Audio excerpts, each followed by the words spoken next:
இதுக்காக அவங்க பயங்கரமா பூஜை எல்லாம் பண்ணுவாங்க. ராகுகாலம் பூஜை, அது பூஜை, சுமங்கலி பூஜை, மஞ்சள் பூஜை எல்லாம் பண்ணுவாங்க. ஆனா நம்மால பாருங்க ரொம்ப தைரியமா இருப்பான். பிரச்சனையே இல்லை, எது வந்தாலும் பாத்துக்கலாம் அப்படின்னு, என்ன வந்தாலும் பாத்துக்கலாம் அப்படின்னு ஒரு தன்னம்பிக்கையோட இருப்பான்.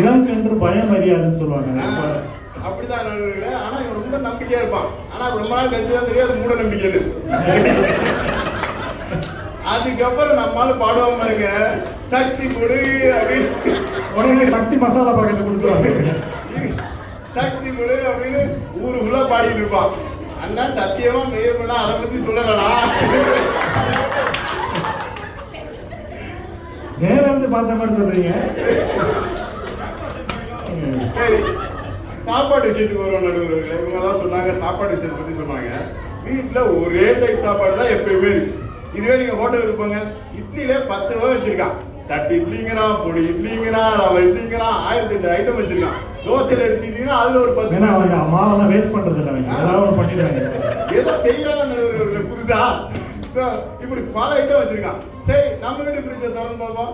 நேற்று வச்ச சட்னி, முந்தா நாள் வச்ச சாம்பார், அதுக்கு முந்தின நாள் வச்ச மாவு, இப்படி நம்ம ஃப்ரிட்ஜை திறந்தாலே ஏதோ பழைய மியூசியத்தை திறக்கிற மாதிரி ஒரு ஃபீலிங்ல இருக்கும். இது பரவாயில்ல, அமெரிக்கால எல்லாம் டேட் போட்டு வச்சிருப்பாங்க ஃப்ரிட்ஜுக்குள்ள, 2 வருஷம் முன்னாடி 3 வருஷம் முன்னாடி. நடுவர்களே, நீங்க உங்களுக்கு தெரியுமான்னு தெரியல. சர்வீஸ்க்கு போயிட்டு வந்த பைக்கும் மாமியார் வீட்டுக்கு போயிட்டு வந்த ஒய்ஃபும் நம்ம கண்ட்ரோல்ல இருக்க மாட்டாங்க. அது சர்வீஸ் கொடுத்தவங்க தான் தெரியும். ஏன்னா ஸ்க்ரூ அப்படி நம்மளால ஒரு சுனாமியே சமாளிக்க முடியாம இருப்போம். இதுல பாத்தீங்கன்னா பூகம்பம் எஃபெக்ட் சேர்ந்து ஐடியாலாம் சேர்ந்து வந்துச்சுன்னா நம்ம எப்படி சமாளிக்க முடியும்? ஒரு பணக்கார மாமியாருக்கு இப்படிதான் 3 மருமகன்கள் இருந்தாங்க. அவங்க அந்த பொண்ணுங்களுக்கு ஹஸ்பண்டா வேலை பார்த்துக்கிட்டு இருந்தாங்கன்னு வச்சுங்களேன். ஹஸ்பண்டா வேலை பார்த்துக்கிட்டு இருந்தாங்க. அந்த மாமியாருக்கு ஒரு சின்ன ஆசை, நம்ம மேல மருமகள் எல்லாம் எவ்வளவு பாசமா இருக்காங்க அப்படின்னு தெரிஞ்சுக்கணுங்கிறதுக்காக ஒரு ஃபர்ஸ்ட் மருமகளை கூட்டிட்டு ஒரு ஏரிக்கு போனாங்க. இந்த கமலஹாசன், ரஜினிகாந்த் படத்துல எல்லாம் வருமே, அது மாதிரி ஒரு ஏரிக்கு போட்ல கூட்டிட்டு போனாங்க. கூட்டிட்டு போய் அந்த உழுவுற மாதிரி ஆக்டிங் கொடுத்தாங்க. மருமகன். ஓகே. சோ மருமகனை கூட்டிட்டு போறாங்க. ஏன்னா மாமியார் தானே செக் பண்றாங்க. சோ மருமகனை கூட்டிட்டு போறாங்க ஏரிக்கு. ஏரியில போய் உழுவுற மாதிரி ஆக்டிங் கொடுக்குறாங்க. ஃபர்ஸ்ட் மருமகன் வந்து காப்பாத்திடுறாரு.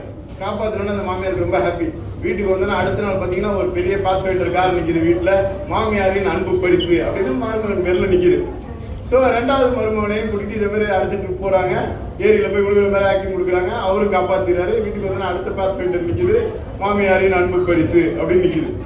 3வது மருமகன் வந்து ஸ்விம்மரு. அதனால மாமியாருக்கு ரொம்ப நம்பிக்கை. சரி ஓகே அப்படின்னு நல்லா ஏரிக்கு நடுவில் போயிட்டாங்க. போய் அவங்க போய் விழுற மாதிரி ஆக்டிங் கொடுக்கும்போது இவரே பிடிச்சி தள்ளி விட்டுறாரு. பொன்னாடி வளர்த்து வச்சிருக்கேன், எதையுமே கேட்க மாட்டேங்கிறான். நான் ஒன்று சொல்லிட்டு அவன் ஒன்று செய்யறான். இதுல என்னால வாழவே முடியல, நீ இப்போ அவன் போட்டு சொல்லிட்டு தள்ளி விட்டு வந்துட்டாரு. காரியம் எல்லாம் முடிஞ்சிருச்சு. காரியம் முடிஞ்சு அடுத்த நாள் பார்த்தா பெரிய லெக்சஸ் காரி வீட்டுல நிக்குது. யாருன்னு பார்த்தா மாமனாரின் அன்பு பரிசு அவர் பேர்ல நிக்குது. அப்ப அந்த மாமனாருக்கு எவ்வளவு குடும்பம் நடந்திருக்கு அந்த மனுஷனுக்கு. சரி, இந்த இதெல்லாம் நீங்க சொல்றீங்க, வந்து 3 மாசத்துல கான்ட்ராக்ட் ரினியூ பண்ணுங்க. சோ உலகத்துல பாத்தீங்கன்னா 4 பேர் நம்ம சொல்ற விஷயத்தை கேட்கவே மாட்டாங்க. ஒண்ணு நம்ம பெத்தது, சுத்தமா கேட்காதுங்க. இன்னொன்னு நம்மள பெத்தது, நம்ம அப்பா அம்மா, அதுங்களும் கேட்காதுங்க. 3வது நமக்கு வாச்சது, ஹஸ்பண்டுக்கு ஹஸ்பண்ட். 4வது நாமனா. சோ 4 பேருமே எதுவுமே கேட்டுக்கிறது இல்ல. விஜய் பாடுபாடுக்கு நான் சொல்றது நானே கேட்க மாட்டேன். சோ இந்த 4 பேர் சேர்ந்து ஒரு வீட்டுக்கு வர இருந்தா எப்படி சந்தோஷம் இருக்குன்னு நீங்க எதிர்பார்க்குறீங்க?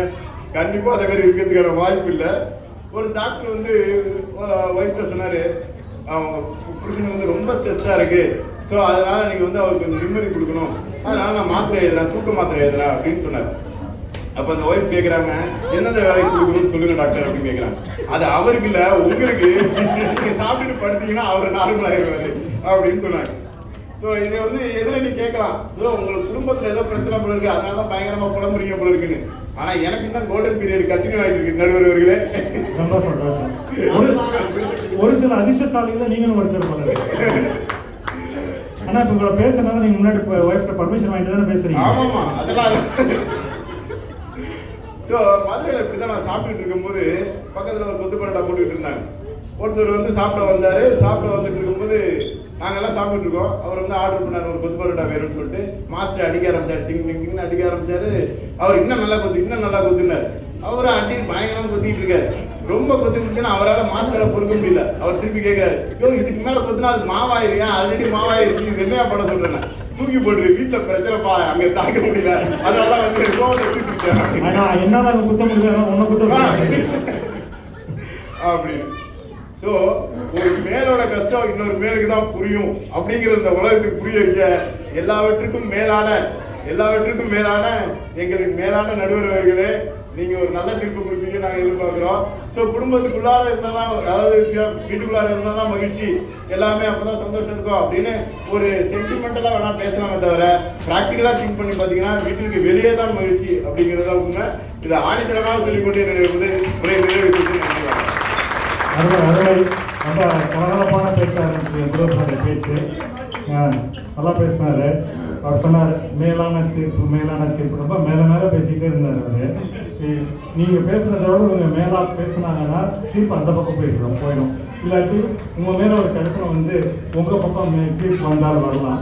அதை இப்போ நம்ம பார்ப்போம். நம்ம ரொம்ப நல்ல பாயிண்ட் சொன்னார். ஃபேமிலி ப்ரேயர் சாங்கு, அப்புறம் 4 பேர் கேட்காத 4 பேர், லெக்ஸஸ் காரு, ரொம்ப பரவாயில்ல நிறைய வந்து மாரல் ஸ்டோரிஸ் நிறைய சொன்னார். உங்களுக்கு எல்லாருக்கும் எல்லாம் புரிஞ்சிருக்கும்னு நினைக்கிறேன். நீ அடுத்தபடியாக நம்ம வந்து ராப்பப் ரவுண்டுக்கு வந்துட்டோம்.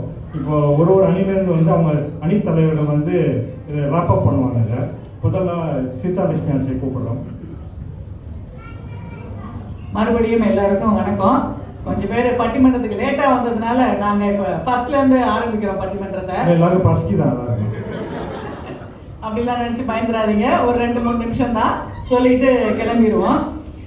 இப்போ நம்ம எதிரணி தலைவி வந்து சொன்னாங்க, ஆட்டுக்கெல்லாம் அம்மிக்கெல்லாம். இதை யார் சொல்கிறாங்க பாருங்க, அவங்க வீட்லையா. இப்போ பார்த்தீங்கன்னா அவங்க வீட்டில் வாஸ்து பிரகாரம் கிச்சனே கிடையாதாங்க, அடுப்படியே கிடையாதவங்க. அவங்க சொல்கிறாங்க, நம்மளும் கேப்பையில் நெய்வடி இதில் உட்காந்து கேட்டுக்கிட்டு இருக்கோம். அப்புறம் சொன்னாங்க, ஐடிசிஎன் வந்து நம்ம ரொம்ப நல்லா நடத்தணும்னு. உண்மைதாங்க, துபாயில் ரொம்ப நல்லா நடத்தணும், நம்ம பெருமைப்பட வேண்டிய விஷயம். அத்தா ஐடிசிஎன் வந்து 10 வருஷத்துக்கு ஒரு தடவை வேணால் நடத்தலாம், 10 நாளைக்கு ஒரு தடவை ஐடிசிஎன் நடத்த முடியுமாங்க நம்மளால? அதனால வீட்டில் தான் நமக்கு எப்பயுமே சந்தோஷம்.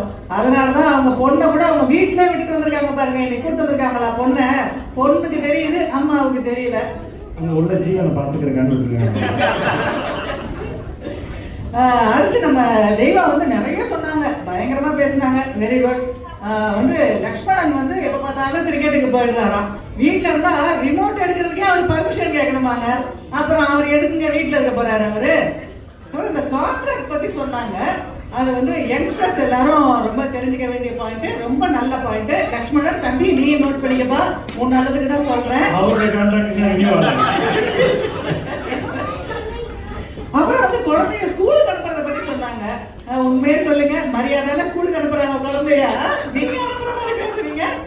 பாவங்க எங்க சொர்ணா ஆட்சி வந்து அவங்க தரமாக வந்திருக்காங்களே புதுசாச்சு அப்படிங்கிறதுக்காக கொஞ்சம் ஜென்ரல் நாலேஜ்ல அவங்க பணத்தை வேஸ்ட் பண்ணக்கூடாதுன்றதுக்காக இந்த ஹோட்டலுக்கு போமா அந்த ஹோட்டலுக்கு போமா நல்லதா சொன்னா அவங்களே தாக்கி பேசுறாங்க.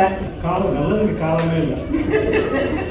அப்புறம் செட்டியாருக்கு சிக்கன் குழம்பு பிடிக்குமா, இவங்களுக்கு என்னமோ சலாடு பிடிக்குமா, என்னமோ இவங்க சமைக்கிற மாதிரி. வீட்டில் மெய்டு வச்சிருக்கிறாங்க. மெய்டுக்கு தான் தெரியும் குழந்தைக்கு என்ன பிடிக்கும், லக்ஷ்மணனுக்கு என்ன பிடிக்கும், தெய்வாக்கு என்ன பிடிக்கும். மெய்டுக்கு தான் தெரியுமா லக்ஷ்மணன் என்ன பிடிக்கும்.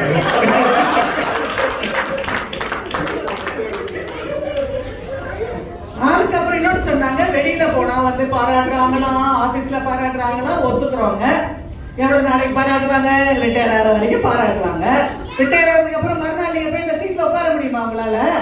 சான்ஸே இல்லைங்க. நீங்க நல்லா பாராட்டினா, நீங்க நல்லா வேலை செஞ்சீங்கன்னா பாராட்டுவாங்க. இதே இது நல்லா வேலை செய்யல தப்பு பண்ணிட்டீங்கன்னா மெமோ கொடுத்துருவாங்க. இதே வீட்டுல நடக்குவாங்க. கடைசி வரைக்கும் வீட்டுல வந்து லக்ஷ்மணன் வந்து தங்க மாதிரி வச்சு பார்த்துப்பாங்க உங்களை. ஆபீஸ்ல கான்ட்ராக்ட் நீங்க வந்து ரினியூ பண்ற மாதிரி மேல அதுக்கப்புறம் வீட்டுல பார்க்கலாம். அதுக்கப்புறம் இங்க வந்து நிறைய பேருக்கு வந்து வேலை வந்து லேடிஸ்க்கு கிடைக்கிறது வந்து ரொம்ப கஷ்டம். எல்லாருக்கும் வந்து அந்த சான்ஸ் கிடைக்காது. அப்ப வீட்டுல இருக்கிற ஹவுஸ் ஒய்ஃப் எவ்வளவு திறமையானவங்கலாம் நம்ம இருக்கோம். அவங்களுக்கு எல்லாம் பாத்தீங்கன்னா காலையில இருந்து நைட் வரைக்கும் செட்டியாருங்க வந்து நம்மளெல்லாம் எவ்வளவு பிரைஸ் பண்றாங்க. உண்மையா இல்லையா? எல்லாரும் சொல்லுங்க.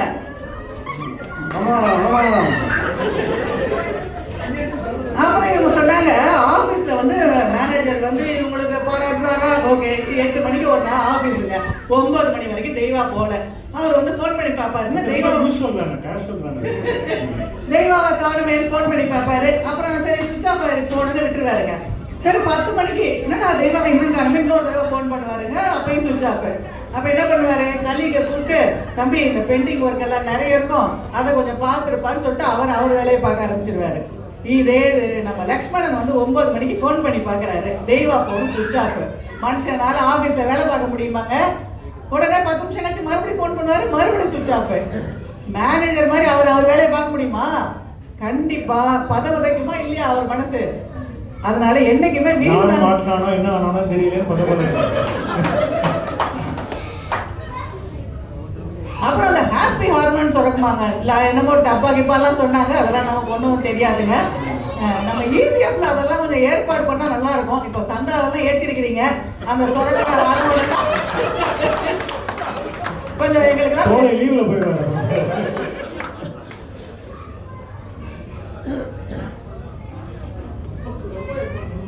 அப்புறம் வந்து எல்லாரும் வீட்டுக்கு போனா வீட்டு வேலையெல்லாம் சொல்லுவோமா, அரிசியை போடுமா, நாளைக்கு ஸ்கூலுக்கு எடுத்து வைங்க அப்படின்லாம் சொல்லுவோமா. அதனால இன்னைக்கு எல்லாரும் வீட்டுக்கு போக வேண்டாங்க, எல்லாரும் இங்கே இருந்துடலாம், சரியா? நாளைக்கு கூட இங்கே இருந்துடலாங்க, தெய்வா சொல்லிட்டாங்க. என்ன இருந்தாலும் எல்லாரும் வீட்டுக்கு போய் தான் ஆகணும். அப்புறம் இவங்க பொண்ணுக்கெல்லாம் அறியாத பிள்ளை பாவம் விளையாண்டுக்கிட்டு இருக்கு, அதுக்கெல்லாம் நான் ரெக்கார்ட் பண்ணி வச்சிருக்கிறேன். நாளைக்கு அந்த பிள்ளை டீனேஜுக்கு வந்த உடனே போட்டு காமிப்பேன். அதான் நீ வீட்டுக்கே போகாத, நீ நல்லா வெளியில ஊர் சுத்து. கேட்டா அம்மா நீதான் அம்மா சொல்லியிருக்கிற, வீட்டுக்குள்ள இருந்தா சந்தோஷம் இல்லை, வெளியில போனாதான் சந்தோஷம் அப்படின்னு. அப்புறம் என்ன சொல்றாங்க, இவங்க செட்டியார கிரிக்கெட் விளையாட போயிடுவாங்களாம், இவங்க வந்து சலூனுக்கு போயிடுவாங்களாம், குழந்தை வந்து பார்க்குக்கு போயிடுமா. அதான் இதுக்கு பேர் குடும்பமா? இதுக்கு பேரு லிவிங் டுகெதர்மா. அது புள்ள வேற இருக்கு, புள்ளதான் பார்க்குக்கு போயிடுமா, புள்ள ஒரு பக்கம் போயிடுமா. இதுக்கு பேர் குடும்பமா இவங்க சொல்றாங்க. அதுக்கப்புறம் நம்ம முருகப்பண்ண வந்து நல்லா பேசினாரு, நீங்க எல்லாரும் நல்லா ரசிச்சீங்க. ஆனா அவரை பட்டிமன்றத்துக்கு கூப்பிட்டா மனுஷன் சொந்த கதை சோக கதை இவ்வளவு பேசுவாரு, மடை திறந்த வெள்ளம் மாதிரி கொட்டி தீந்துட்டாருங்க. ஆனாலும் வள்ளிய வந்து நான் பாராட்டாம இருக்க முடியாதுங்க. இவ்வளவு பேசினாலும் அவங்க எல்லாத்தையும் ரெக்கார்ட் பண்ணி அவங்க இன்னைக்கு உடனே அவங்க அப்பா அம்மா குரூப், ஆயாவுக்கு குரூப், அப்பா குரூப் எல்லாத்துக்கும் அனுப்பி பாருங்க மாப்பிள்ளை எவ்வளவு பிரமாதமா பேசியிருக்காங்க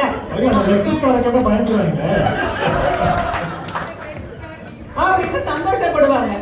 இதே நான் வந்து உங்க மேனேஜரை பத்தி ஒரு மீம்ஸ் அனுப்புறேன், உங்க லேடி கலீக்ஸை பத்தி ஒரு காமெடி அனுப்புறேன், அதை நீங்க ஸ்டேட்டஸ்ல வைங்களே. நீங்க தான் ரொம்ப தைரியமான ஆளாச்சே, வள்ளியை பத்தி இவ்வளவு பேசுனீங்களே, வைங்களே பார்ப்போம். அப்ப உங்க மேனேஜர் வந்து பாருங்க என்னோட கலீக் எவ்வளவு பேசியிருக்காங்கன்னு சொல்லிட்டு கழுவி ஊத்திருக்காங்களே அப்படின்னா அவங்களோட ஃபேமிலி குரூப்ல எல்லாம் போடுவாங்களாங்க?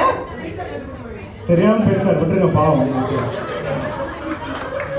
வள்ளியே விட்டுட்டாங்க. நான் என்னன்னா அந்த 1 மணி நேரம் கொடுத்து அதுக்கப்புறம் இவருக்கு வந்து பொடி இட்லி கிடைக்குதான், தட்டு இட்லி கிடைக்குதான், விஷயங்கள்லாம் சொன்னார் அவர்.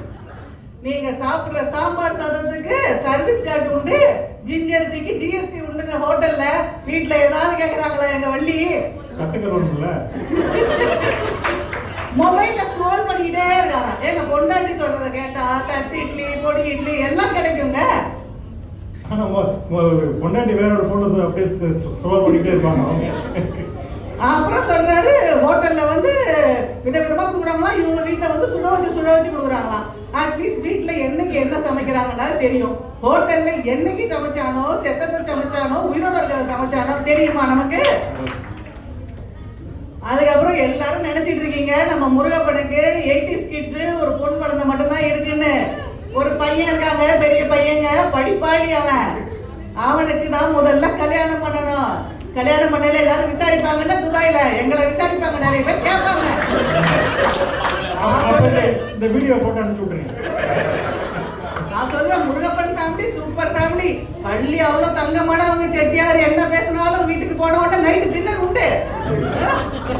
அதே மாதிரி முருகப்பன் பட்டிமன்றத்துல பேசினாருன்னா எல்லாரும் கை தட்டி அப்படி ரசிப்பாங்க. அதுலயும் பட்டிமன்றத்துல ஒரு கதை சொல்லியிருக்காரு பாருங்க, நீங்க பொண்ணு கொடுக்கறதுக்கு முன்னாடி அந்த கதையை நீங்க நல்லா கேளுங்க. பொண்ணை பத்தி சொல்லுவாரு, பொண்ணுக்கு அம்மாவை பத்தி சொல்லுவாரு, பொண்ணுக்கு அப்பா gift கொடுத்தாங்களாம் காரு. அதை பத்தியும் சொல்லுவாரு. இதெல்லாம் கதையை கேட்டுட்டு அவங்க வந்து பொண்ணு கொடுப்பாங்கன்னு நினைக்கிறீங்க? ஆனா நாங்க அப்படி இல்லைங்க. கல்யாண மாலையில வர்ற மோகன் மாதிரி முருகப்பனே உங்களோட வள்ளிய உங்களுக்கு ஏத்த மாதிரி ஒரு நல்ல மருமகள் உங்களுக்கு கிடைப்பா அப்படின்னு நாங்க சொல்லுவோம். ஏன்னா நம்ம செட்டை வீட்டுல எப்பவுமே பாசிட்டிவா தாங்க பேசணும். நாங்க எதிரணியில இருந்தாலும் நாங்க வந்து ரொம்ப நல்லவங்க. அவங்க உண்மையை மட்டும்தான் பேசுவாங்க. அப்புறம் அவரு எங்களுக்கு சாதகமா பேசியிருக்காருங்க. கருவறையில வந்து குழந்தை வந்து ரொம்ப கஷ்டப்படுதுன்னு இல்லைங்க. அம்மா எவ்வளவு சந்தோஷமா இருக்குமோ குழந்தை அவ்வளவு சந்தோஷமா இருக்கும், அது உள்ளுக்குள்ள இருந்தாலும். அதுக்கப்புறம் குழந்தை வெளியில வந்தோடனே அது வீட்டுல தாங்க இருக்கும். அதனால அது வீட்டுல இருக்கிறது தான் சந்தோஷம். இப்ப குழந்தைங்க எல்லாம் நம்ம பிறந்த உடனே கூட்டிட்டு வந்துடுறோம் சங்கத்துக்கு. எல்லாரும் எவ்வளவு சந்தோஷமா தூக்கி விளையாடுறோம் எல்லாம் இருக்கு. ஆனா அந்த குழந்தைய ஒரு ஸ்டேஜுக்கு அப்புறம் எப்படா வீட்டுக்கு போவோம் அப்படின்னு ஆயிடும்.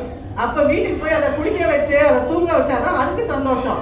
அது மட்டும் இல்ல, வயசானதுக்கு அப்புறம் நம்மளால வெளியில எல்லாம் போக முடியுமாங்க? வயசானவங்க இப்ப எங்க செட்டியார் காயம் பாத்தீங்கன்னா 97 வயசு வரைக்கும் இருந்தாங்க. அவங்களால ரொம்ப வெளியில எல்லாம் போக முடியாது. ஆனா இதே முன்னாடியே போயிருங்கன்னு சொல்றாங்க. பிறந்த குழந்தையா இருக்கட்டும் இல்ல வயசானவர்களாகட்டும், நம்ம பேரம் பேத்திங்க வந்து நம்மளை பார்க்கும்போது வீட்டுக்குள்ள வந்து பார்க்கும்போது அதுதான் நமக்கு சந்தோஷம் அப்படின்றத சொல்லி தீர்ப்பு எங்களுக்கே கொடுப்பீங்கன்ற நம்பிக்கையில விடைபெறுகிறேன். நன்றி, வணக்கம். ரொம்ப சிறப்பாக பேசுனாங்க சீதாலட்சுமி. அவங்க நிறைய பாயிண்ட்ஸ் எடுத்து வச்சாங்க. அவங்களுக்கு கவுண்டர் பண்ணுற மாதிரி நிறைய பாயிண்ட்ஸ் பதில் சொன்னாங்க. ரொம்ப நல்லா இருந்துச்சு. இப்போ இந்த பக்கத்தில் இருந்து பார்வதி வந்து ரேப் அப் பண்ண வர்றாங்க.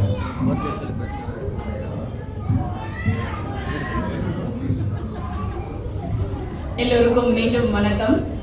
நம்ம சீதாட்சியை பற்றி இவ்வளோ தெரிஞ்சு இவ்வளோ அமைதியாக கை தட்டினதுக்கு முதல்ல உங்களுக்கெல்லாம் ரொம்ப நன்றி சொல்லிக்கிறேன். ஆச்சி என்னவோ சொன்னாங்க, ஜிஎஸ்டி ஜிஞ்சர் டீ கொடுத்தா என்ன ஜிஎஸ்டி வந்துடும், சர்வீஸ் டேக்ஸ் வந்துடும்னு. எனக்கு உடனே ஒரு மெய்யப்பண்ண கேட்டுக்கிறேன், அன்னைக்கு காயெல்லாம் உங்கள் வீட்டுக்கு இனாமா வருதானே? இந்த ஆச்சி காசு கொடுத்து வாங்குதா இனாமா வாங்குதான்னு தெரியல. ஆச்சி என்னவோ ஜிஎஸ்டின்னாங்க. வெளியில எங்க செட்டியார் அடிக்கடி எங்கிட்ட சொல்லுவாங்க. அதனாலதான் எங்க குடும்பம் மகிழ்ச்சியா இருக்கு. வெளியில போனா கூட அன்பு பாசம் எல்லாமே எங்களுக்கு கிடைக்குது. வெளியில வீட்டுல இருந்ததுன்னா இந்த ஆட்சி இடிச்சு தோசையை வைக்கும். அண்ணனுக்கு பாருங்க, ஒரு பக்கம் கண்ணா அப்படியே செரண்டாப்ல அப்படி சைடாப்ல தான் இருக்கும். இடிச்சு தோசையை வைக்கும் இந்த ஆட்சி. ஒரு தோசைக்கும் வெளியில போனா மகாராசா மாதிரி தாங்கி நம்மளுக்கு கேட்கறத வேணுங்கிறத வாங்கி வைக்கலாம். எங்க முருகப்பன் சொன்ன மாதிரி பொடி இட்லி என்ன, சாம்பார் இட்லி என்ன, எல்லா வெரைட்டியும் வெளியில தான் கிடைக்கும். அதிக மகிழ்ச்சி வெளியில தான் கிடைக்கும்ன்றது தான் டாபிக்கே. நம்ம எதிரணியினருக்கு சரியா புரியலைன்னு நினைக்கிறேன். அப்புறம் சாரி வாங்கினதை பத்தி சொன்னாங்க. இந்த சாரி வாங்கினப்ப நானும் தெய்வா எங்களெல்லாம் ஃபுல் ஃபார்ம் கெட்டப் இருந்தாங்க. நாங்க இந்த ஒத்த சாரி தான் வாங்கினோம். இந்த ஆச்சு 5 சாரி வாங்கிச்சு கூட. அதுக்கு அந்த 5 சாரியும் தைக்கிறதுக்கு இந்த பிளவுஸ் தைக்கிறதுக்கு 8000 ரூபாய். நாங்கெல்லாம் இருக்கிறத எடுத்து போட்டு வந்தோம். தெய்வா நல்லா வீட்டுல இருக்கிறத கேட்டு இந்தாச்சு எப்படி சொல்றாங்கன்னே தெரியல. அவங்க என்னமோ சொன்னாங்க, இங்க வந்தா நீங்க எல்லாம் இந்த சேர்ல தான் உட்காந்துக்கணும், அசைய முடியாது, வீட்டுல இருந்தா பாயா படுத்து கிடக்கலான்னு.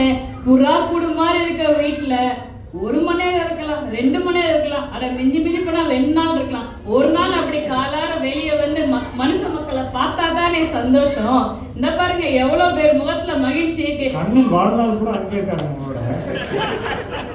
யாராவது இங்க பாருங்க, நீங்களே நல்லா பாருங்க, யாராவது கணவன் தான் கண்கண்ட தெய்வம் நான் சொன்ன மாதிரி யாராவது சேர்ந்து உட்காந்துங்களா?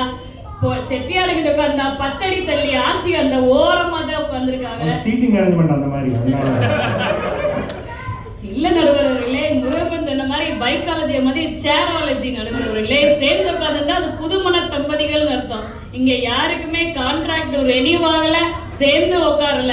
இதுல இருந்தே தெரியுது உங்களுக்கு அதிக மகிழ்ச்சி வீட்டுக்கு வெளியில தான். ஆட்சி என்னமோ சொன்னாங்க, ஹோம் சிக்கு மால் சிக் எல்லாம் வராதுன்னு. ஆமா உண்மையிலே மெய்ய பண்ண எனக்கு ஹோம் சிக்னஸ் இருந்துகிட்டே தான் இருக்கு. வீட்டுக்குள்ள அதிக நேரம் இருந்துருவோம்ன்ற பயத்துலதான் அண்ணன் பாதி நாள் பூஜை, லெகசி கிளாஸ், நைட் ஷிஃப்ட். நடுவர்களே நம்மெல்லாம் வீட்டுக்குள்ள இருப்போம், அண்ணன் நைட்டும் வெளியே போயிடுவாங்க. உண்மையிலே அண்ணனுக்கு ஹோம் சிக் இருக்குங்கிறத நாங்க ஒத்துக்கிறோம். என்னமோ சொர்ணாச்சி சொன்னாங்க படத்துல இவ்வளவு விஷயங்கள் இருக்கு, அப்பதான் தெரியுது. என்னமோ சொர்ணாச்சி சொன்னாங்க வெளியில போனோடனே ஆஃபர்ல வாங்கிட்டோமா, அதை வாங்கிட்டோமா, இதை வாங்கிட்டோமா. சரி வாங்க, என்ன குப்பையிலையா போடுறோம், நல்லா செஞ்சு வீட்டுக்கு கொடுக்குறோம், பிள்ளைகளுக்கு பேக் பண்ணி கொடுக்குறோம் அப்படிலாம் யோசிக்கணும் நடுவர்களே. என்னமோ காசை சேர்த்து வச்சு வைர நகை, அட வைர நகை வாங்கவும் வீட்டை விட்டு வெளியே தான் ஆச்சு போயிட்டு சேட்டு கடைக்கு போய் வாங்க முடியும். வீட்டுக்கு கொண்டு வந்து காமிக்கிறாங்க. அதனாலே சந்தோஷம் நடுவர்களே, அதிக சந்தோஷம். வெளியே போய் நிறைய டிசைன் பார்க்கணும் தானே. அப்புறம் நம்ம சொல்லியே ஆகணும், நம்ம தெய்வா புண்ணியத்துல பூஜைக்கு போறோமோ இல்லையோ கர்ப்பா நைட்டுக்கு போன நடுவர்களே ஒரு வாட்ஸ்அப் குரூப் ஆரம்பிச்சார் தெய்வா. அதுல எல்லாரும் நாங்களான விருப்பப்பட்டு போய் சேர நடுவர்களே. இந்த சொர்ணாக்கான்னு சொல்லக்கூடாது, சரி மரியாதை காரணமாக சொர்ணாச்சி அப்படின்னு சொல்லிக்கிறேன். அந்த ஆட்சிக்கு மட்டும் நம்ம மகாலிகண்ணை சேர்த்து விட்டாங்க. நாங்களும் மகாலிகண்ணை சேர்த்துட்டாங்களான்னு பார்த்தா ஆட்சி சேர்ந்துருக்காங்க நடுவர்களே. ஏன்னா அண்ணனுக்கு தெரிஞ்சிருக்கு, இந்த ஆட்சி வீட்டை விட்டு போனாதான் நமக்கு சந்தோஷம். இதுக்கு மேல இந்த ஆட்சி சொல்றாங்க குடும்பத்துக்குள்ளே அன்பு பாசம் மிக்க அன்பு கிடைக்கும்னு சொல்றாங்க நடுவர்களே. ஆச்சி உங்க பிள்ளைய 2 வீட்டுக்குள்ளையா இருக்குங்க, ஏன் வீட்டுக்குள்ள எங்கிட்ட ஒண்ணு பக்கத்துல ஒண்ணு எய்தாப்ல அண்ணன் வச்சுட்டு உட்கார்ந்துருக்க வேண்டியதானே. அதிக மகிழ்ச்சி வீட்டிற்கு வெளியே தாங்கிறதா டாபிக். என்னமோ சிவப்பு சிவப்பு என்ன கதை சொன்னாங்க நடுவர்களே, ஞானப்படம் கதையும் எல்லா கதையும் எங்களுக்கும் தெரியும் நடுவர்களே. என்ன மாரல் ஆஃப் த ஸ்டோரி எங்களுக்கு சாதகமா சொல்லிட்டாங்க, அதுதான் ஒரே இது. என்னமோ பழம் அன்னைக்கு கொடுத்த ஒத்த பழத்தை அவங்க விநாயகர் வாங்கினாரு. எங்க வேல்முருகனுக்கு கேளுங்க எல்லாரும், பஞ்சாமிரம் கொட்டும் இன்னைக்கு வரைக்கும் கொட்டிக்கிட்டு தான் இருக்கு பழங்கள் அனைவரும் முருகனுக்கு. அப்புறம் இந்த பதிவிரதை சொர்ணாச்சி என்னமோ சொன்னாங்களே, எங்க தெய்வம் இதுக்கு போற என்ன மக்கள்னா சபை நாகரிகத்தை கருதி அவர் தானே பேசணும். என்னமோ சொன்னாங்க பதிவிரதை மாதிரி நாங்க வீட்டுக்குள்ளே தான் இருக்கோம், நாங்க ரொம்ப நல்லவங்க. அந்தாச்சி தான் சொல்லிச்சு பப்ப பத்தி. நாங்க 3 பேர்ல ஒருத்தருமே பப்ப பத்தி சொல்லுங்க நடுவர்களுக்கு. என்னமோ குக்கர் எங்க வீட்டுல மட்டும் தான் விசில் அடிக்கலாம். ஆனா ஆட்சி அறிவாளி ஆட்சியே, எல்லா வீட்லயும் காலையில பிள்ளைகள் அனுப்புறது, புருஷனுக்கு நாங்களாம் சமைச்சு கொடுக்குறோம். என்னமோ எங்க வீட்டு வாஸ்து இல்ல, கிச்சனே இல்லாத மாதிரி பேசுறீங்க. அப்புறம் குக்கர் எங்க வீட்டுல இருந்தானே அடிச்சிச்சு. குக்கர் விசில் அடிக்கலன்னு ஆட்சி பிரச்சனை, குக்கர் வெடிச்சு போயிடும் பாருங்க. எல்லா வீட்லயும் குக்கர் விசில் அடிக்க தான் செய்யும். வேலைக்கு போறோமோ இல்லையோ காலையில டிஃபன் பண்றவங்க வீட்டுல எல்லாம் குக்கர் விசில் அடிக்க தான் செய்யும். இவ்வளவு பேசுற இந்த ஆட்சிங்க வீட்டுல என்னைக்காவது ரியல் லைஃப் வாழ்ந்துருக்கீங்களா? ஆட்சி சொர்ணாச்சி இன்ஸ்டாகிராம் டப்புன்னு எடுத்து பாருங்க, எல்லாருக்கும் தெரியும். ஃபுல்லா ரீல்ஸ், ரீல்ஸ். பாவம் தெய்வம் 30 செகண்ட் தான் ஸ்டேட்டஸ் வைக்குது, வாட்ஸ்அப் ஸ்டேட்டஸ். இந்த ஆட்சி போடுது வீடியோ வீடியோ மணிக்கணக்கா போடுது. இதுக்கு எடிட்டிங் மக அந்த பிள்ளை பண்ண பாவம். இந்த ஆட்சி வீடியோ க்ளோஸ் அப்ல எல்லாம் பார்க்க வேண்டியது இருக்கு. அப்புறம் சொல்றாங்க கேப்ஸ், எங்க வீட்டு கேப்ஸ் பத்தி எல்லாருக்கும் தெரியும். பிராணிகள் உள்ளே வைத்து கஷ்டப்படுகிறோம். ஆட்சி நாங்க எங்க போனாலும் கேப்ஸ் எங்க கூடவே வந்தோம், அதுக்கும் தெரியும். வீட்டுக்கு வெளியில வந்தா வீட்டுக்கு வெளியே வந்ததான் சந்தோஷம்னு. அப்புறம் என்னமோ சொன்னாங்க பூதா கலர் ரிப்பன், எங்க அப்பா பின்னாடி வர்றாருன்னு சொல்லிச்சா.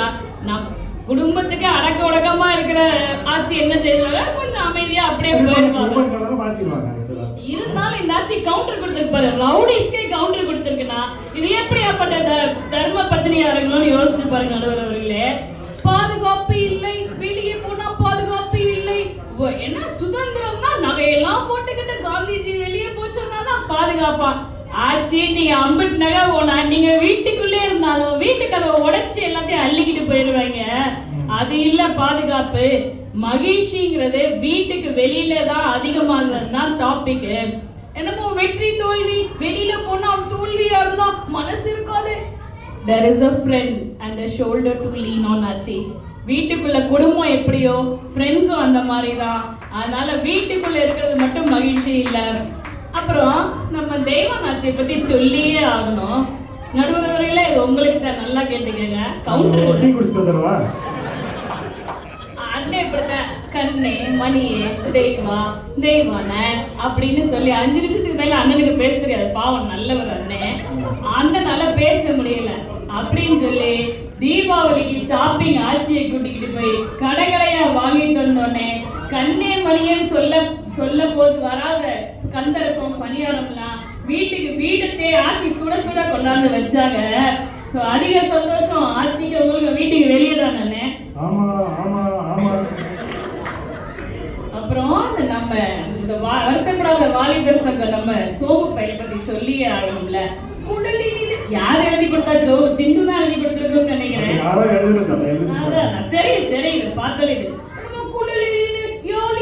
தன் மக்கள் மழலை சொல் கேளாதவர். உன் பிள்ளை சொல்லணும் நீ இன்னைக்கு வரைக்கும் கேட்டதில்லப்பா. வீட்டுக்கு போப்பா, வீட்டுக்கு போய் பிள்ளை குட்டி ஒருக்கா பாருப்பா, அதைத்தான் நாங்க சொல்ல வர்றோம். அப்புறம் என்ன மாதிரி சொன்னாங்க, இந்த மாதிரி சேர்ந்து குடும்பமா காசு என்ன குடும்பம் சமைச்சு சாப்பிடுது. ஒரே ஒரு நாளையா சமைச்சு ஒரு வேளை தான் சாப்பிடுறாங்க. மற்ற நேரம்லாம் பாரு அன்னை இதுல மருமக மாறு மயங்கெல்லாம் கூட்டிட்டு கண்ட்ரியா சுத்தி வாலியில போய் பாரு அண்ணன் சூப்பரா ஒரு போட்டோ போட்டிருக்காங்க. சோ அதிக மகிழ்ச்சி வீட்டுக்கு வெளியில தான். என்னமோ இந்த கான்ட்ராக்ட் ரெனியூவலை பத்தி சொல்றதுக்கு எல்லாம் கிண்டல் பண்ணாங்க. இந்த கான்ட்ராக்ட் ரெனியூவல் இல்ல, உங்க செட்டியார்களை கேட்டா இதை விட உங்களை கழுவி ஊத்துவாங்க. மேனேஜரை கழுவி ஊத்துறது பிரச்சனை இல்லை, இந்த வேலை விட்டா முருகப்பனுக்கு 1000 வேலை இருக்கு, அவருக்கு இருக்கிற டேலண்ட்டுக்கு. இவங்க என்னமோ உங்க செட்டியாரை வச்சு வாழ்றதுக்கு வழியை பாருங்கப்பா. நீங்க முதல்ல என்னமோ ஓல்ட் ஏஜ் ஆனோ ரிட்டையர்மெண்ட் ஆனோ வீட்டுக்குள்ளே இருக்கு. இப்ப ரீசெண்டா நடுவர்களே, இப்ப இந்த வருஷம் நோபல் பிரைஸ் வாங்கினவர் யாருன்னு நீங்க கூகுள் எல்லாம் சர்ச் பண்ணி பாருங்க மக்களே. 72 வயதில் தன்னுடைய படிப்பை யூஸ் பண்ணி அவரு டீச்சரா ப்ரொஃபஸரா மாறி தன்னுடைய 82வது வயதில் நோபல் பரிசு பெற்றவர். அதனால ரிட்டையர்மெண்ட் ஆகி வீட்டுக்குள்ள தனியா முடங்கி கிடக்க மாட்டோம். நாங்கள் அப்பையும் நம்ம மேயர் பண்ணின மாதிரி நிறைய பேர் இருப்பாங்க. நாங்க திருப்புகள் போவோம், பிரதோஷத்துக்கு போவோம், கோயில்களுக்கு எல்லாமே போய் 4 பேரை பார்த்து சந்தோஷமா இருப்போம். அதிக சந்தோஷம் வீட்டுக்கு வெளியில தான், எங்க குடும்பத்தோட தான் இருப்போம், வெளியில தான் இருப்போங்கிறத சொல்லி முடிக்கிறோம். அப்புறம் இதை ஒண்ணு சொல்லியிருந்தேன்னா இவ்வளவு நேரம் பேசியிருக்க வேண்டவே வேண்டாம் மக்களே. இந்த டாபிக் நம்ம சோலையர் டீம் அனௌன்ஸ் பண்ணோன்னே பேர் கொடுத்தவங்க அத்தனை பேரும் அதிக மகிழ்ச்சி வீட்டிற்கு வெளியே தான் பேர் கொடுத்தாங்க. நம்ம சேகரண்ணே தாங்கி தடுக்கிட்டு இந்த 3 அப்பாவிகளை பிடிச்சு போட்டு என்னமோ அறிவாளி மாதிரி மேக்கப் போட்டு கொண்டாந்து வச்சு இது வீட்டிற்கு உள்ளே சந்தோஷம். முக்கியமா மேக்கப் பத்தி சொல்லணும். என்னமோ சொல்றாங்க அதிக மகிழ்ச்சி வீட்டுக்குள்ளே தான். நம்ம சீதாட்சி வரும்போது நிறைய பேர் பார்த்திருப்பீங்க.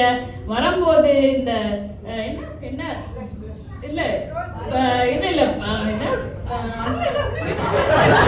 கட்டகிட்டெல்லாம் போட்டுக்கிட்டு என்னமோ அப்படியே அந்த சாமியார் சன்னியாசினி வர்ற மாதிரி வந்துச்சு. வந்த அடுத்த 5வது நிமிஷம் பிளஸ் போட்டு லிப்ஸ்டிக்க போட்டு ஏன் அந்த சன்னியாசினி வேஷத்திலே பேச வேண்டியது நடுவர்களே.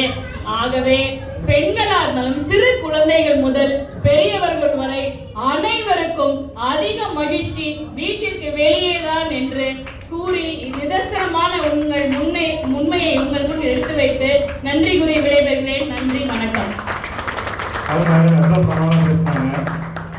பார்வதி பற்றி சொல்லணும்னா நம்ம இந்த பிசிக்கல் கேம்ஸ் வச்சாலே அவங்க அதிலே பேசி ஜெயிச்சுருவாங்க. இப்போ பேச்சுக்காண்டு உள்ள ஒரு போட்டி இது, அதில் அவங்க பேசாமல் இருக்க முடியாது. அவங்க நல்லா பேசுனாங்க, சூப்பராக பேசுனாங்க.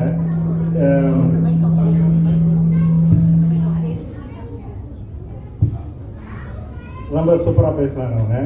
அப்பப்போ மெயில் பண்ண டச் பண்ணாமல் எந்த டாப்பிக்கும் பேச முடியாத நிலைமைக்கு இருக்கோம் நம்ம. ஆக்சுவலாக இப்போ கூட இப்போ இவங்க சொல்ல சொல்லும்போது சொன்னாங்க, இந்த மாதிரி விநாயகர் புத்திசாலி, அவர் சுவிட்சுக்கு ஞானப்பழத்தை வாங்கிட்டார் அப்படின்னு. அதுக்கு முன்னாடி தான் அவர் கதை சொல்லுவாங்க. நம்ம செட்டியார்கள்லாம் கொண்டு வைக்க போகிறோம்னு சொல்லிட்டு சிங்கப்பூர், மலேசியா, இப்போ வெளிநாடுகள் எல்லா ஊருக்கும் போவாங்க. போகிற ஊரில் எல்லாத்துலேயும் வந்து முருகன் கோயில் வைப்பாங்க, முருகன் கோயில் கட்டுவாங்க அவங்க. ஆக்சுவலாக முருகன் கோயில் கட்டுறது என்னென்னா, பெரும்பாலான முருகன் கோயில் வந்து ரெண்டாயிரம் பாணியாக ஆண்டிக்கோலத்தில் இருக்க முருகன் கோயில் தான் அவங்க கட்டுவாங்க. அது ஏன்னா நம்ம செட்டியார்கள்லாம் வந்து ஃபேமிலியை விட்டுட்டு தனியாக போய் அங்கே கொண்டு வைக்க போயிட்டு பணம் சம்பாதிக்கிறதுக்காக போயிருக்காங்க. அப்போ நான் மட்டும் தனியாக இருக்கும்போது நீ மட்டும் வள்ளி தெய்வானோட எப்படி இருக்க முடியும், அதனால் நீயும் தனியாகவே நில்லு அப்படிங்கிறதுனால வந்து இது ஆண்டிக்கோலத்தில் உள்ள முருகனை வந்து அங்கே வைப்பாங்க. இன்னொன்று என்ன சொல்கிறாங்கன்னா, வள்ளி தெய்வானோட இருந்தால் முருகனுடைய கான்சன்ட்ரேஷன் இந்த பக்கம் வராதான், வள்ளி தெய்வான பக்கம் போயிடுமா. அதனால் இவங்களுக்கு ஃபுல்லாக கான்சன்ட்ரேட் பண்ணி அருள் புரியணுங்கிறதுக்காண்டி அவரை வந்து தண்டாயுத பாணியாகவே நிறைய இடத்துல வச்சுருப்பாங்க அப்படின்னு ஒரு விளையாட்டாக சொல்லுவாங்க. அது எவ்வளோ தூரத்துக்கு உண்மைங்கிறது நமக்கு தெரியல. இப்போ ரெண்டு பக்கமும் நல்லா பேசிட்டாங்க, ராப்பப் பண்ணிட்டாங்க. இப்போ நம்ம கடைசியாக வந்து தீர்ப்புக்கு வந்துட்டோம். நம்ம இப்போ தீர்ப்பு சொல்கிறதுக்கு முன்னாடி ஒரு சில விஷயங்கள் சொல்ல விரும்புகிறேன் நான். அதாவது தீர்ப்புங்கிறது வந்து எப்படின்னா வந்து நீங்கள் நினைக்கிற மாதிரி நியாயம், நீதி, நேர்மை, அறிவியல் இதற்கெல்லாம் அப்பாற்பட்டது தான் தீர்ப்பு. இங்கே உள்ள தீர்ப்பு எப்படின்னா வந்து இது நியாயமானது, இது வந்து உலக நடப்பு, இது அதனால இதுக்கு தான் தீர்ப்பு சொல்லணும் அப்படிங்கிற மாதிரி தீர்ப்பு வராது. ஏன்னா ஒரு சின்ன எக்ஸாம்பிள் சொல்லணும்னா, மூமு இஸ்மாயில்னு ஒரு பெரிய தமிழ் அறிஞர், அவர் வந்து ஒரு நடுவராக இருந்தார். ஒரு போட்டியில் வந்து நடுவராக இருந்தார். ஒரு இந்த மாதிரி ஒரு பட்டிமன்றத்துக்கு அவர் கொடுத்த தலைப்பு என்னன்னா வந்து வீரத்தில் சிறந்தவன் ராமனா இல்லது வீரத்தில் சிறந்தவன் வாலியா அப்படின்னு. இந்த மாதிரி ஆடியன்ஸை நிறைய பேர் உங்களை பேர் உட்கார்ந்துருந்தாங்களா, இது என்ன தலைப்பு, இது வந்து ராமன் வந்து அவதார புருஷன், அவன் வந்து தெய்வத்துக்கு சமமானவன், அவன் தானே வீரத்தில் வந்து சிறப்பான உள்ளவனாக இருக்க முடியும், இதுக்கு என்ன பட்டிமன்றம், வீரத்தில் சிறந்தவன் ராமன் தான் அப்படின்னு நினச்சிட்டு உட்கார்ந்துருந்தாங்க எல்லாரும். ஆனால் அவர் தீர்ப்பு சொல்லும் போது வீரத்தில் சிறந்தவன் வாலின்னு தீர்ப்பு சொன்னார். அவர் எடுத்துக்கிட்ட வாதம் என்னன்னா, அந்த அணியில் பேசுறவங்க என்ன சொன்னாங்க, ராமர் வந்து வில்லு எய்யும் போது மறந்து நின்று வில்லு எய்வார். அது எதுக்கு அம்மாவும் பண்ணுவார்னா, வாலிக்கு வந்து ஒரு வரம் இருக்குது. வாலிக்கு வந்து எதிராளியுடைய பலத்தில் வந்து 50% பலம் வந்து வாலிக்கு போயிடும். அப்போ என்ன ஆகும், அவனுடைய பலத்தோடு சேர்ந்து 50% சேர்ந்துன்னா அவன் எப்போவுமே பலசாலியாக இருப்பான். அதனால வந்து ராமன் வந்து மறைஞ்சு நின்று வில்லை இருந்தார். இப்போ அவர் தீர்ப்பு சொல்லும்போது என்ன சொல்லுவாருன்னா, ராமன் அவதார புருஷனாக இருந்தாலுமே மறைஞ்சு நின்று வில்லைஞ்சது வந்து ஒரு கோலத்தனமான விஷயம், அதனால வந்து வாலி தான் சிறந்த வீரன் அப்படின்னு சொல்லி அவர் தீர்ப்பு சொல்லுவார். அதனால இப்போ எதுக்கு நான் சொல்ல வரேன்னா, அதாவது இந்த பட்டிமன்றத்தில் தீர்ப்பு எப்படி இருக்கும்னா, எந்த பக்கம் வந்து வாதங்களை சிறப்பாக வைக்கிறாங்களோ அந்த பக்கம் தான் வந்து தீர்ப்பு வரும். அதுக்கும் நியாய நீதிக்கெல்லாம் வந்து சம்மந்தம் இல்லாமல் இருக்கும் அப்படிங்கிறது ஒரு புரிதலுக்காண்டி சொல்கிறேன் நான். இப்போ நம்ம தீர்ப்புகளை போகிறதுக்கு முன்னாடி ஒரு சின்ன கோயில் திருவிழாவை எடுத்துக்கணும். கோயில் திருவிழா வந்து எல்லாரும் இங்கே பார்த்துருப்பீங்க. அந்த கோயில் திருவிழாவில் வந்து பலதரப்பட்ட மக்கள் வருவாங்க, பல வயசில் உள்ளவங்க வருவாங்க. இப்போ வந்து ஒரு உதாரணத்துக்கு ஒரு சின்ன சின்ன பசங்களாக வருவாங்க, சின்ன சிறார்கள்னு சொல்கிறோம். அவங்க வரும்போது என்ன ஆகும்னா, அவங்களுடைய நோக்கமெல்லாம் எல்லாமே வந்து இந்த வந்து தின்பண்டங்கள், இந்த பொம்மை கடை, இந்த மிட்டாயில் பொம்மை பண்ணுறவன், பஞ்சு மிட்டாய் பண்ணுறவன், இவங்களோடய போவோம். அதை பார்த்தோன்னா அவங்க ரொம்ப ஆனந்தமாக இருக்கும். அவங்களுக்கு வந்து கோயிலில் நடக்கிற மற்ற எந்த விஷயங்களுமே அவங்களுக்கு வந்து எந்த கான்சன்ட்ரேஷன் இருக்காது. அதனால வந்து அவங்க வந்து எந்த ஒரு மகிழ்ச்சியும் இருக்காது. அவங்களுள்ள மகிழ்ச்சி வந்து அந்த கடத்தெருவு, அந்த பஞ்சு மிட்டாய், அந்த பொம்மைகள், இதெல்லாம் வந்து அவங்களுடைய மகிழ்ச்சி. ஆக அந்த வயசில் உள்ளவங்களுக்கு அந்த மாதிரி மகிழ்ச்சி இருக்கும். இப்போ அடுத்து வந்து ஒரு விடலை பருவத்துக்கு வரும்னு வச்சுக்கோங்க. விடலை பருவத்தில் உள்ளவங்க பார்த்தீங்கன்னா கண்ணும் பேசிக்கும், அந்த பக்கமும் இந்த பக்கம் பேசிக்கும். இங்கே நம்ம வந்து கண்மணியே பேசு அப்படின்னு இந்த பக்கம் பேசுவோம், அந்த பக்கம் வந்து ராசாவே ஒன்னா இன்னித்தா அப்படின்னு அந்த பக்கம் பேசுவோம். இந்த மாதிரி கண்ணுக்குள்ளே பேசிக்குவாங்க. இப்போ பக்கத்தில் நிற்பாங்க, திடீர்னு கேட்கன்னு சிரிப்பாங்க. நமக்கு என்னென்ன புரியாது, ஆனால் அவங்க 2 பேருக்கு புரியும் அது என்னங்கிறது. ஏன்னா அவங்களுடைய சந்தோஷம் வந்து அந்த கண்ணும் பேசுறது தான் அவங்களுடைய சந்தோஷம். இது வந்து கோயில் திருவிழாவாக இருந்தாலும் அவங்களுடைய நோக்கமும் அவங்களுடைய சந்தோஷமும் வேற மாதிரி இருக்கும்.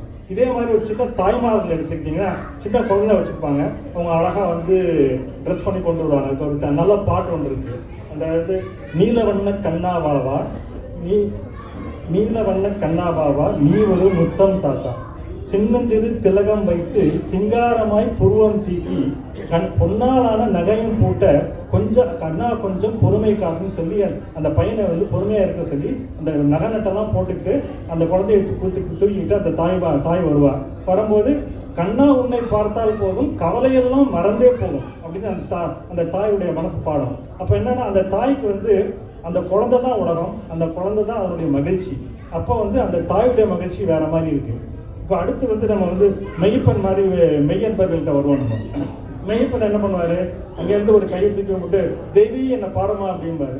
உடனே முதல் வருஷத்துக்கு தேவி அம்மா திரும்பி பார்க்கலாம். ஆக்சுவலா உடனே அவங்க சொல்லுவாங்க, சீதால சொல்லுவாங்க, அது என்ன தேவி என்ன பாருமா, தாயே என்ன பாருமான்னு சொல்ல வேண்டியதானே அப்படின்னு சொல்லுவாங்க. உடனே வந்து தாயே அகிலாண்டேஸ்வரி என்ன பாருமான்னு சொல்லி கையெழுத்து கும்பிடுவாரு. அதுக்கப்புறம் அவர் சாமியை கும்பிடுவார். அவருடைய மகிழ்ச்சி அந்த மாதிரி, சீதாலட்சுமி ஆட்சியோட மகிழ்ச்சி வேற மாதிரி அந்த மாதிரி இருக்கும். ஸோ நம்ம முன்னாடி பார்த்த மாதிரி வேற வேற மகிழ்ச்சிகள். அதே மாதிரி பெரிய வந்து வயசானவங்க வந்து வயது முதிர்ந்தவர்கள் வந்து சாமி கும்பிடுவாங்க. அவங்க வந்து பெரும்பாலும் வாழ்க்கையில எல்லாம் பார்த்தவங்களா இருப்பாங்க. அவங்களுக்காண்டி சாமி கும்பிடாம தங்களுடைய சந்ததிகளுக்காண்டி சாமி கும்பிடுவாங்க. அவங்க நல்லா இருக்கணும்னு சாமி கும்பிடுவாங்க. அப்போ ஒரு கோயில் திருவிழால இவ்வளவு விதமான மக்கள் பார்க்கணும். ஒவ்வொருத்தருடைய மகிழ்ச்சியும் சந்தோஷமும் வேற வேற விதமா இருக்கு. எல்லாருக்கும் ஒரே மாதிரி மகிழ்ச்சிகள் கிடைக்கிறது இல்லை. அது ஒண்ணு. அதனால வந்து நம்ம வெளியே வந்தா தான் சந்தோஷம் நம்ம வந்து முடிவு வந்துட முடியாது. இப்போ தம்பி முருகன் பேசும்போது சொன்னாங்க, கருவறையில இருந்து குழந்தை வெளியே வருது, வெளியே வந்தோட அது வந்து உள்ள வந்து இருந்து வெளியே வந்து சந்தோஷமா வருது, அது வந்து வாழ்க்கையை அனுபவிக்கிறதுக்கான வருதுன்னு. ஆனா வந்து அந்த கருவறையில இருந்து குழந்தை வெளியே வரும்போது அழுதுகிட்டே வெளியே வருது. எல்லா குழந்தையும் அழுதுட்டு தான் வெளியே வரும். அது எதனால நம்ம பின்னாடி பார்ப்போம். நம்ம அது அதாவது குழந்தை வந்து வெளியே வந்தால் தான் வந்து தாய்க்கும் நல்லது, சேய்க்கும் நல்லது, ரெண்டு பேருக்கும் நல்லது. அது வந்து வாழ்க்கையை வந்து பார்க்க வந்து வெளியே வந்து பார்க்கும். வாழ்க்கையை வந்து உலகத்துடைய காற்று சுவாசிக்கும் போது அழுது கொண்டே சுவாசிக்கும். அது வந்து பின்னாடி உள்ள பிரச்சனைகள் எல்லாம் தெரிஞ்சுட்டு அது அழுகுது அப்படின்னு சில பேர் சொல்லுவாங்க. இப்போ நான் ஒரு சின்ன ஒரு நிறைய சொல்றதுக்கு விரும்புகிறேன். நம்மளோட எங்கள் நண்பர் ஒருத்தர், குரு ஒருத்தர் இருக்காரு. அவர் வந்து மெய்ப்பொருள் காண்போம்னு ஒரு கிளாஸ் எடுக்கிறாரு. அந்த கிளாஸில் வந்து ஒரு சில விஷயங்கள்லாம் நாங்கள் வந்து நிறைய டிஸ்கஸ் பண்ணுவோம். அதில் டிஸ்கஸ் பண்ணும்போது அது போற்றி பகருடைன்னு ஒரு சைவ சித்தாந்தத்தை பற்றி ஒரு சிந்தனை வந்து இப்போ நாங்கள் சிந்திச்சுக்கிட்டு இருக்கோம். அதில் அவர் வந்து ஒரு சொன்ன விஷயம் என்னன்னா, உயிர் எப்படி உருவாகுது அப்படிங்கிறத பற்றி அவர் ஒரு விளக்கம் சொன்னார். அவர் அந்த போற்றி புகழில் சொல்கிற விளக்கங்கள் என்னன்னா, அதாவது வான் மேகங்களில் வந்து உயிரணுக்களோ ஆன்மாக்களோ வந்து தூவப்பட்டோன்னே அந்த வான் மேகத்துலேருந்து மழை நீராக வந்து, அதாவது பூமி தாயை வந்து அது குளிர்ச்சிப்படுத்துது. அந்த பூமி தாய் குளிர்ந்தோடனே அதுலேருந்து செடி கொடிகள்லாம் வளருது. அந்த செடி கொடிகளில் வளர்ற வந்து காய்கனிகள். அந்த காய்கனிகளை வந்து மனிதன் சாப்பிட்டோன்னே அந்த மனிதன் உடம்புக்குள்ள போய் அது வந்து பிந்துவா உருவாகி அதுக்கப்புறம் திருப்பி வந்து கர்ப்பப்பைக்கு போகுது. கர்ப்பப்பைக்கு போய் அதுக்கப்புறம் வந்து அங்கேருந்து வளருது அப்படின்னு சொல்லி ஒரு அந்த சித்தாந்தத்தில் சொல்றாங்க. அதில் சொல்லும் போது என்ன சொல்றாங்கன்னா, அந்த குழந்தை உள்ள போய் வளரும் போது கை கால்லாம் சுருக்கிக்கிட்டு இப்படி உட்கார்ந்துருக்குமா, அது வந்து யோக நிலைங்கிறது வந்து ஒரு ஆனந்த நிலை. அப்போ வந்து அந்த குழந்தை வந்து ஆனந்த நிலையில யோகத்தில் உள்ள இருக்கு. நீங்க உடனே கேட்கக்கூடாது, கருவறைக்குள்ள இருட்டா இருக்குமே, ஃபேன்லாம் இருக்காது, குழந்தைக்கு வந்து வேர்க்குமே அப்படின்லாம் கேட்கக்கூடாது. ஏன்னா வந்து வேர்வைங்கிறது அப்படின்னா வந்து உள்ளத்துக்குள்ள புழுக்கம் இல்லைன்னா வெளியே வேர்க்காது. அந்த குழந்தை வந்து ரொம்ப பரிசுத்தமான குழந்தையா இருக்கிறதுனால அங்கே வந்து சந்தோஷமா இருக்கும். ஆனால் வந்து ஏதாவது குழந்தைக்கு பசிச்சுன்னா உடனே டக்குன்னு கால்நாள வெட்டுச்சுன்னா உடனே வந்து அம்மாவுக்கு தெரியும் குழந்தைக்கு பசிக்குதுன்னு சொல்லி உடனே போய் குழந்தை போய் சாப்பிட்டு வந்துடும். அப்போ சந்தோஷமான நிலைமையில அந்த குழந்தை உள்ளே இருக்கு.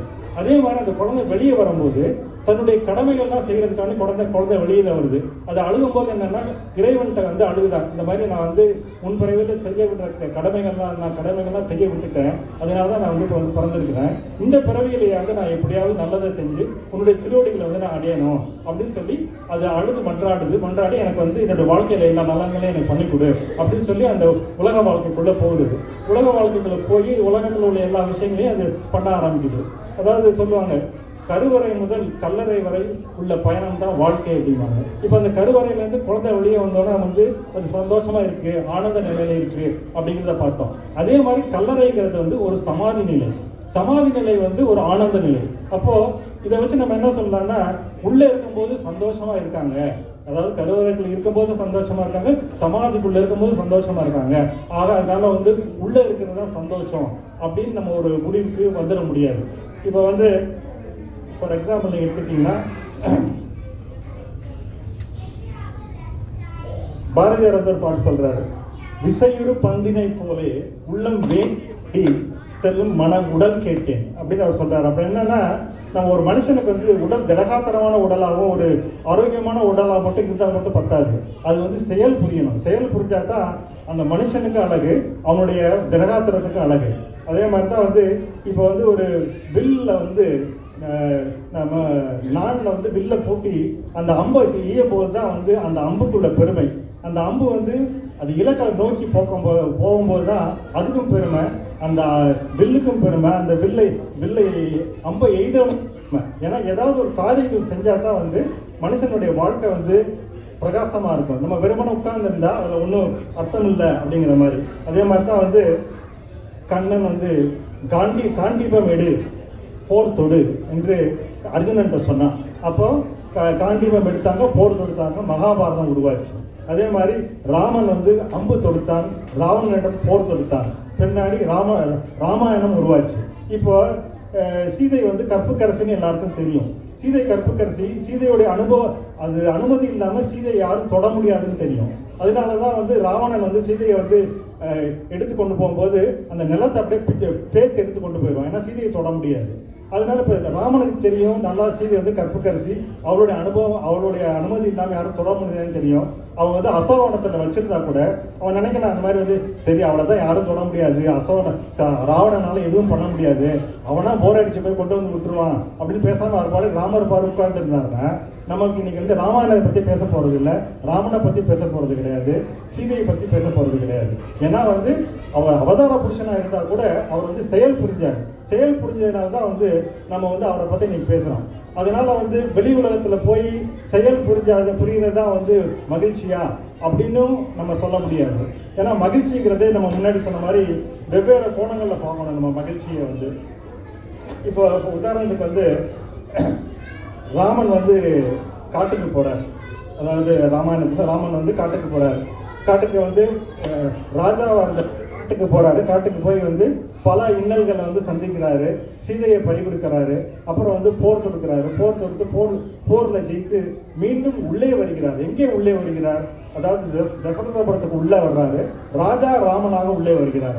அப்போ வந்து வெளியில போர் செஞ்சுட்டு கடைசியாக திருப்பி வந்து உள்ளே வரும்போது அவர் ராஜா ராமனாக வர்றாரு. அப்போ அவர் வரும்போது அவர்களுக்கும் மகிழ்ச்சி, அவரை சார்ந்தவர்களுக்கும் மகிழ்ச்சி. அதாவது மகிழ்ச்சிங்கிறது வந்து நாம் மகிழ்ந்து மற்றவரையும் மகிழ வைப்பது தான் மகிழ்ச்சி. அப்போ இந்த இடத்துல வந்து ராமன் வெளியே போய் போராடினாலும் செயல் புரிஞ்சாலும் திரும்பி வீட்டுக்குள்ள அரண்மனைக்குள்ள வந்து ராஜாவை வரும்போது தான் அவருக்கு வந்து அந்த மகிழ்ச்சி. அதே மாதிரி இப்போ வந்து மனிதன் வந்து வெளி உலகில் போய் ஏகப்பட்ட காரியங்கள்லாம் செய்யலாம். நம்ம மனுஷனாக பிறந்தா ஏதாவது நம்ம செய்யணுங்கிறதா வந்து எல்லாருடைய நோக்கமும். இப்போ வந்து வெளி உலகத்தில் போய் வந்து நம்ம பொருள் சம்பாதிக்கிறோம், பொருள் ஈட்டுறோம். எதுக்காண்டி பொருள் ஈட்டுறோம்? நம்மளுடைய குடும்பம் நல்லா இருக்கணும் அப்படிங்கிறதுக்காக தான் நம்ம பொருள் ஈட்டுறோம். அதாவது அதுக்கு ஒரு பர்பஸ் இருக்கு. அப்போ அந்த வெளி உலகத்தில் போகும்போது உங்களுக்கு சந்தோஷங்கள் கிடைக்கும், இல்லாமல் இல்லை, கிடைக்க தான் செய்யும். அது வந்து ஒரு பை ப்ராடக்ட் மாதிரி. உங்களுக்கு அந்த வெளி உலகத்தில் கிடைக்கிற சந்தோஷம் வந்து பை ப்ராடக்ட் மாதிரி. சில சமயம் கிடைக்கலாம், சில சமயம் கிடைக்காமலும் போகலாம். அதே மாதிரி வெளி உலகத்தில் உள்ள மகிழ்ச்சி வந்து நம்ம என்ன நினைக்கிறோம், வெளி உலகத்தில் போனாலே வந்து குதூகலம் கொண்டாட்டம் தான் நினைக்கிறோம். ஆனால் அது மட்டும் கிடையாது. வெளி உலகத்தில் போகிறது வந்து குதூகலம் கொண்டாட்டமும் இருக்கவும் வாய்ப்பு இருக்கு. ஆனால் அந்த குதூகலத்திலையும் கொண்டாட்டத்திலையும் வந்து ஓரளவுக்கு ஒரு ஆபத்து இருக்கிறதுக்கு சான்ஸ் இருக்கு. ஒரு சாதாரணமாக சொன்னோன்னா குற்றாலத்தில் போய் குளித்தோம்னா அருவி நம்ம மேலே போட்டால் சந்தோஷம், நம்ம குற்றாலத்துலேருந்து வலிக்கு அருவிக்குள்ளே விழுந்துட்டோம்னா திண்டாட்டம் தான் நமக்கு. அதே மாதிரி தான் வந்து மகிழ்ச்சிங்கிறது வந்து நமக்கு வந்து மற்றற்ற மகிழ்ச்சியாக இருக்கணும். நம்மளுடைய மகிழ்ச்சி வந்து மற்றவங்க வந்து மகிழ வைக்கணும். உதாரணத்துக்கு வந்து இப்போ வந்து டிவியில் வந்து நியூஸ் வாசிப்பாங்க, அவங்க உங்களை பார்த்து சிரிப்பாங்க. அது வந்து மகிழ்ச்சி கிடையாது. அது வந்து ஒரு என்ன சொல்கிற மாதிரி ரீல்ஸு அந்த மாதிரி சொல்லலாம். அதாவது செயற்கையான மகிழ்ச்சி. உண்மையான மகிழ்ச்சி எங்கே வந்து நம்ம வந்து ஈட்டிய பொருளை வந்து சோம்பு சொன்ன மாதிரி அந்த பொருளை ஈட்டி கொண்டு வந்து வீட்டில் உள்ளவங்கள்ட்ட கொடுத்து நம்மளுடைய சுக துக்கங்களை வந்து வீட்டில் உள்ள மனிதர்களோட நம்ம பகிர்ந்து கொள்ளும் போது நம்ம துக்கத்தை பகிர்ந்துக்கிட்டோம்னா துக்கம் வந்து பாதியாக குறைஞ்சிடும், கரைஞ்சி போயிடும். அதே மாதிரி மகிழ்ச்சியை நம்ம வந்து வீட்டுக்குள்ளவங்களோட பகிர்ந்துக்கிட்டோம்னா அது இந்த மகிழ்ச்சி வந்து பல மடங்கு உயர்ந்து காணப்படும். அதனால வந்து மகிழ்ச்சி வந்து கலப்படம் இல்லாத மகிழ்ச்சி வந்து உங்களுக்கு எங்கே கிடைக்குதுன்னா வீட்டுக்குள்ளே தான் கிடைக்குது. ஆக வந்து மகிழ்ச்சி வந்து அதிக மகிழ்ச்சி வீட்டுக்குள்ளே தான் கிடைக்குது. இந்த பட்டிமன்றத்தில் தீர்ப்பு. எங்களுக்கு வாய்ப்பு கொடுத்ததுக்கு நன்றி.